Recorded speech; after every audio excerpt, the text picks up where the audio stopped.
reword number 4 so that a taximeter is required, but you can also have a GPS. Right now it says a taximeter or, but it also shouldn't be and. It should just be, maybe it says a GPS, taxi. Well, you don't. We understood that you all wanted it to I'm not sure how to word it. optional either way. That's the way it's worded there.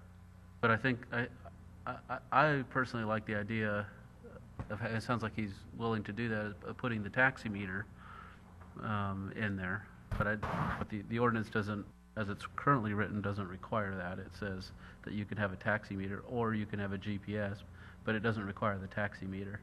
Correct.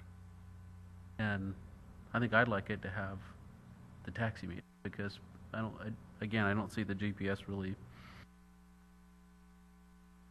necessarily a good thing. Tom, looks like you're next. Well, I don't know, unless I'm mistaken, these folks don't have any experience in the taxi business, and we're kind of treating them like, well, they got the expert advice. I don't see it as a thing of technology. I see an existing business that there are very few complaints on. They've been running it successfully. The ordinance says meter, it says a radio. If they want to start their business, there's nothing to stop them from doing it. They can do it by the ordinance. Once they get a little experience, if they want to come back and tweak the ordinance, I got no problem with it. But I do have a problem with an existing business when someone wants to come in and save the price, and now I find out he's going to use a meter anyway, so what have I been listening to for the last 3 meetings? That's, I really don't want to change the ordinance at all. If it qualifies for a two-way radio, it qualifies. If they need a meter, what happens on a GPS? And Baker or Mike and I were talking earlier. I have a Garmin. He has a TomTom. If you put my address in from here, you're going to get two different mileage statements out of it. And what happens if on my way home I want to stop and get a Coke? Oh, I'm so disappointed. A beer. I mean, when the meter's got to come in, at a certain. I'm not willing to change the darn thing on it. Let them get some experience. Berna, you're next. I guess I got to say, Tom and I are from the same area. I think we have an ordinance here that isn't broken, so why fix it? I think we're going to have everybody in town come back and wanting the ordinance changed if they want to play in our sandbox and go by different rules. And that's just how I feel about it. We spent a lot of time here on it. I think that technology changes. Competition is still competition in any business. Technology is sometimes an advantage, sometimes a disadvantage. I like the idea of being able to know exactly how much I'm going to pay when I get into the cab, and then I can decide. Whether their mileage is right or wrong, at least I know exactly how much I'm going to be charged. I believe when the Gombars started their taxi cab, there was another taxi service here at that point in time. I mean, it's about competition, and sometimes technology does come into play and change the playing field. It happens in almost any industry today, so I have no qualms with the changing of the ordinance. I see other 17 cab companies in the area around the state. Several of them are using the technology. It's been used. It's cell phone coverage, no hands, the speakerphone. It's an experience today, so I have no qualms with it. Chris? Well, I agree with you, Rick. I think that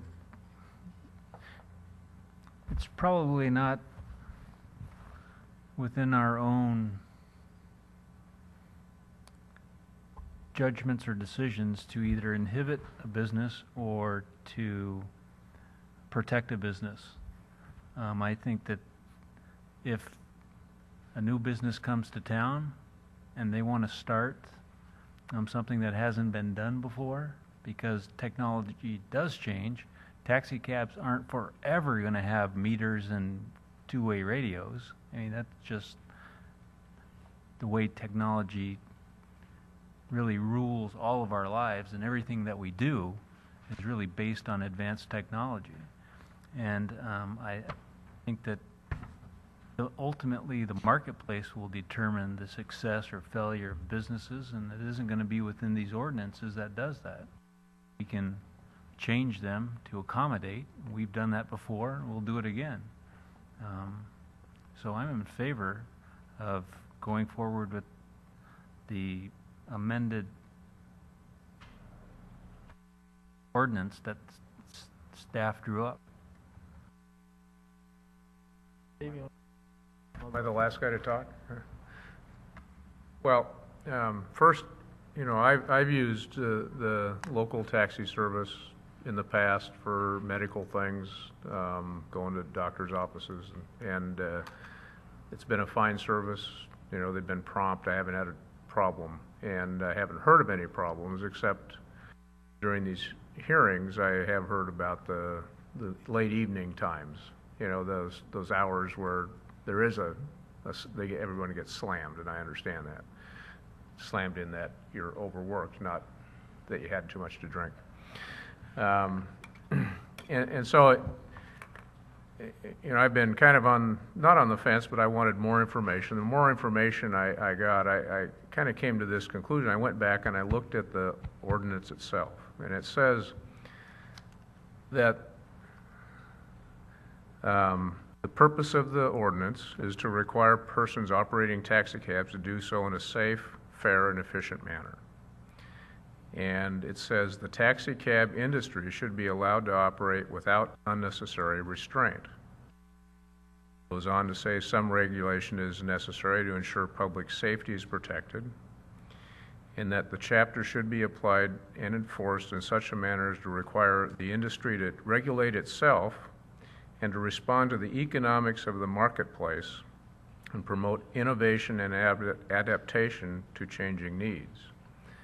From my research and the things I've heard is that the two-way radio that is proposed by the applicant or the person, you know, Augie, that came in here, I really don't see a huge difference between the two-way radio, except one, which, and this is a competition thing, is I think the two-way radio is anybody on a scanner can hear it, and so it puts these folks, Sunshine, at a little bit of a disadvantage, because then Augie's people can be listening and maybe some shenanigans can go about. But I think if that started happening, you folks would be back in here and we'd deal with that.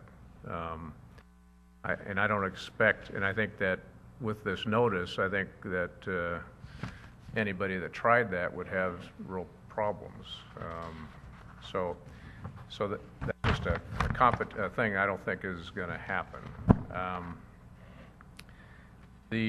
So the cell phone, as proposed, I think is like a two-way radio. I see problems with the GPS, but the technology is going to improve. And if his GPS is bad and people are getting ripped off, they'll stop using them and he'll go out of business. I mean, either he's going to get a better GPS, his people are going to do a better job, or he's going to be gone.